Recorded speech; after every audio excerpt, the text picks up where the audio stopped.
Thank you for purchasing our valve block solenoid O-ring kit for Land Rover Discovery 3.4 or Range Rover Sport or Range Rover L322. Basically our kit covers all three valve solenoids. When you get your kit you'll get the full set of O-rings, you'll get an illustrated drawing, and you'll also get a drawing with numbers. So when you get your kit, before removing your valve block solenoids from your vehicle, we suggest laying all the O-rings out on the drawing to make sure you've got a full inventory. Be very careful with the O-rings number 3 because they're very tiny, and we'd hate for you to lose them. So lay all your O-rings out, and then obviously once you've removed your valve solenoids, you should have 3 of them. I would suggest doing one valve solenoid at a time, maybe starting with the front. The front valve solenoid is usually located behind the wheel arch at the front of the vehicle, and also the rear valve solenoid is behind the rear wheel arch.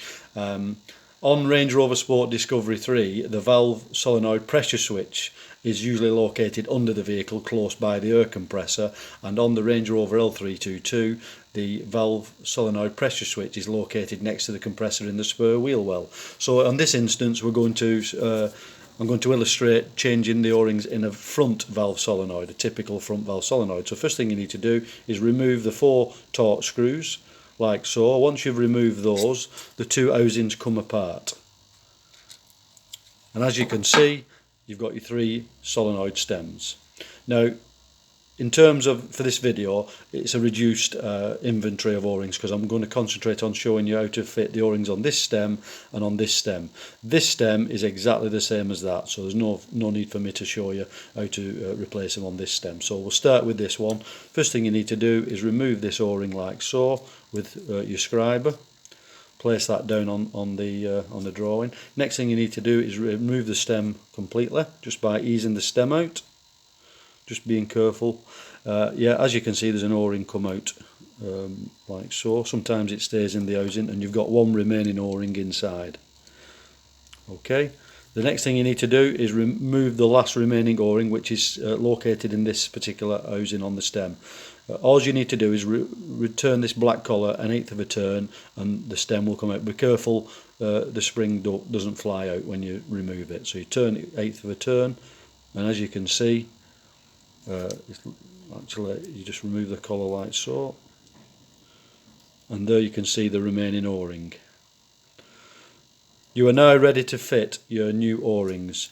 Now in the kit you get some special lubricant that's designed for fitting O-rings in electrical equipment, and it helps the O-rings to bed easily. So the first O-ring we need to fit back on the stem, looking at our illustrated drawing, is a number 2 O-ring. So we get the number 2 O-ring and a little bit of silicone, and we basically just put a slight smear. Do not put any excesses on here at all. You then get your stem, you slide the new O-ring over like so. You now get the black collar, just place the black collar, that keeps the O-ring in place on the stem, and then you get your blue little housing and you locate the brass exactly in the centre, making sure it's seated correctly. You push the blue housing in and then you turn 1/8 of a turn to make sure all the castellated lugs are lined up inside. The next O-ring you need to fit, going back to our illustrated drawing, is the number 4 O-ring. So then again put a little bit of this special lubricant on just to make sure the O-rings seat correctly. And the remaining O-ring is a number 6, which is this one. Same again, a little bit of lubricant on that, just like so, and then you place that around this blue housing, and now you're ready to fit this stem back into the housing. So it just basically goes in reverse order and you'll just feel it locate nicely. The remaining O-ring to fit is a number 1 O-ring, which is these orange O-rings like so. A little bit of lubricant round them, and you place that like so, and that is a complete set on the outer stem fitted. Now this stem is exactly the same, so the next stem we're going to concentrate is on the middle stem, which is just slightly different but almost the same. So you pry out the orange O-ring like so, you then remove the stem in exactly the same way, As you can see, there's an O-ring remained inside, so we'll remove that, and then we remove the O-ring, any O-rings that's still left inside. Yeah, there's another O-ring inside there, you just remove that, so make sure there's no O-rings inside.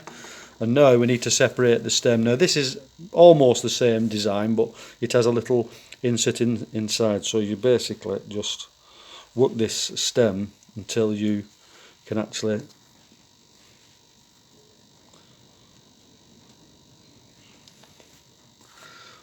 sometimes it's a little bit tight to get out, but we'll persevere like so. Okay, so once we've separated the little black housing, you then remove this collar like so and place that down. Just take note which way around the collar goes before you remove it. Place the black housing, and then you can see the O-ring around the outside of the stem. Place that one, but on this particular stem there's one inside this plunger. Now when you remove this, there's a tiny spring inside. Make sure you don't lose the spring. And as you can see, this tiny O-ring is fitted on this brass part here. So you get your scriber and remove this O-ring.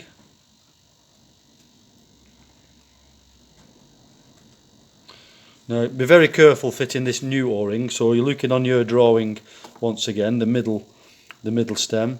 You've got a number 3, and the number 3 is one of the tiny O-rings. So you lubricate the O-ring as mentioned before, and you place it on the stem. But like I said, be very careful because it is only small and it goes, it fits correctly. And as you can see, it's fitted correctly and it's got a smear. So basically now we're ready to fit that in reverse order.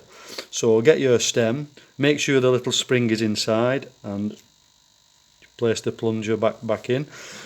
Referring to the drawing again, the next O-ring we need to fit is a number 2. So the number 2, slight smear around that, fit that back on like so, and then you get that black collar. Place the black collar back over the stem. Just make sure that this number 2 O-ring is located around there. That's it. So that's now ready to fit back into its plastic housing, and it basically just goes in there like so, and it actually clips together nicely.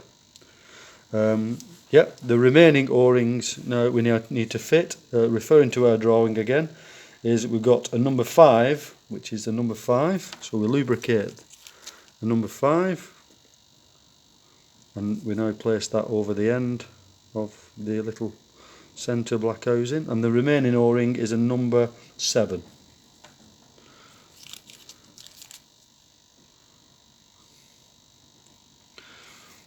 You place the remaining O-ring around like so, and it's now time to refit this centre stem back in the housing. And it's just a matter of fitting it back in reverse order. There you go, and it clips together nice and snugly. So the remaining O-ring is a number 1, which is this one.